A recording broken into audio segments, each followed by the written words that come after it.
Let's start with you, Adam. Tell me why you feel like this is the ultimate guilty pleasure TV show for the summer, really. Well, you've got the guilty pleasure where you've got the sex and the excitement and the nostalgia and all that sort of stuff. But then at the same time, you've got this emotionally driven story of choices and to go left or to go right or regrets. And so you can come and enjoy the show for one thing, and then you can take away a whole lot more. It's going to spark a lot of conversation. So yeah, it's got something for everyone, that's for sure. Yes, I completely agree. And the creator said it's a nostalgia-fueled, sparkly fever dream, rose-colored glasses, view of the past, and the best sex you ever had. So, Margaret, will you tell me how you feel like this show that's written mostly by women, directed by women, how is it going to satisfy this like housewife and suburban mom fantasy? I mean, I think it's just about time that we've got stories like this out here and have them celebrated the way that we do in our show. Every sex scene that you see in this, not every, but most sex scene that you see in this are really from the perspective of what's going on for the woman in that interaction. And, it really opens up the complexities of what it means to be, kind of this adult 2.0 and not lose all of what made you so wonderful and so self-assured when you were in your adult 1.0 phase, before you had kids or before you had the career, before you had all of these other elements of adulthood that you now possess, So I think the housewives are going to love it. I think the house cat's gonna love it. I think it has something for a lot of women in it, and also for people who don't identify as women. It's a really, really interesting look at this period in life where you don't want to lose all of yourself just to satisfy who you are now. Yeah, I love that. And Adam, the writers said that, instead of exploiting the female body, they really wanted to like linger on the male body. So for you, like, did that put a lot of pressure on you coming into it? Like, how much time were you like, okay, I got to step up the workouts? Like, how did you prepare? Look, anyone who is aware that they're going to be nude on a streaming service that lasts a lifetime, you're probably going to get up and go to the gym and eat a little better than usual and put the beers down. So it's like, anyone would do it when you know that that's going to happen. So you're employed and it's a role of a lifetime. So it's like, it's part of the job. Just do your job. And vanity will get you, man. You don't want to leave any stone unturned when it comes to that too.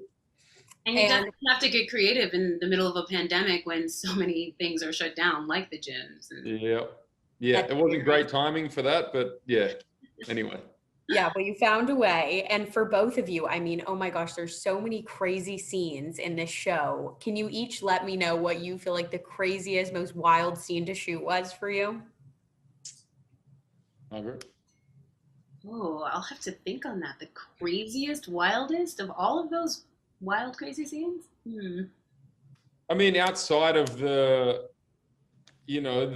sex scenes and stuff like that, like I really, there's a scene where I have with my stepfather, and that's like, actually crazy and wild and violent and stuff like that. So that was something else. Yeah. I think one of the scenes that was the most kind of like jarring to shoot at first was when we came back from the pandemic, one of our first club scenes that we shot. It was the first time that I'd been in a room with like that many people in nearly a year at that point, because it was kind of later in our process.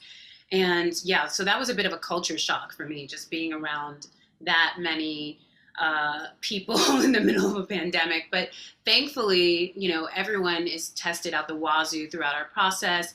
All of the safety measures and precautions were followed to a T. And, it allowed us to really let go and exist like we were at this, big rager. But initially it was a little bit wild for my mind and my body to adjust. Oh, I'm sure coming back from the pandemic, you're like, wait, this is not normal. What is this? This isn't allowed. Adam, I want to talk to you a little bit about working with Sarah. Tell me about the chemistry. Was it instant for you two? She posted that you're her soulmate, which I think is so sweet. And I just love you two together. But when did you know she was the one? I'm not too sure. Like, I like to keep those little moments for us, but it's, you know, the good thing about her and I is we met as professionals, and so that was always the thing that we took mostly. We never wanted to do the job a disservice by not showing up and doing the work, and wanted to make sure we're doing right by Stacey. So I think the chemistry just happened because of we are doing those scenes, and then, you know, it turned out to be happily ever after, I guess, you know. But it's good. You can give it to Stacey. It's good casting. Good casting. I mean, great chemistry, great casting. We Yeah. we could all see the sparks flying, which I love, and we're happy for you too. Margaret, Thank tell you. me, what was the best part of all the amazing fashion you got to wear on the show? Like, I just loved all of your outfits. They were so great. Tell me about that. Oh man, working on a character who's a former model, living in New York City, native New Yorker, and now a very accomplished author on a book tour and I mean, it was just like the most delicious circumstances in which to have a character's wardrobe, because she was so fabulous. She is so fabulous. And so the fashion through Sasha is very high. It's a mix. It's high low. You know, you'll have some designer brands like Balmain and Christopher John Rogers, and then you'll also have some things that you can get, you know, at ASOS or something. That might not be accurate. I don't know. Avery, our costume designer, would be able to tell you. But for me, it was just really a lot of fun and a big education in this element of the creative process. And because Sasha is such a strong, intelligent, thoughtful Black woman, we wanted to make sure that that was reflected in how she dressed. You know, we made sure to incorporate a lot of female designers, a lot of designers of color, a lot of Black designers. So you'll hopefully pick up on that as you're watching the show. That's so cool. I love knowing the backstory of all that. And then, Adam, you took singing and guitar lessons for the show. So how are your skills at this point? Like, are we ready to see you go on tour now that the pandemic's like, tours are slowly happening? Oh no, I gave that up as soon as we shot that scene. I will. It's cool to be able to get to do that. Like, I mean, you know, it's just that I get to try something new, but I will leave that to the professionals. That's for sure.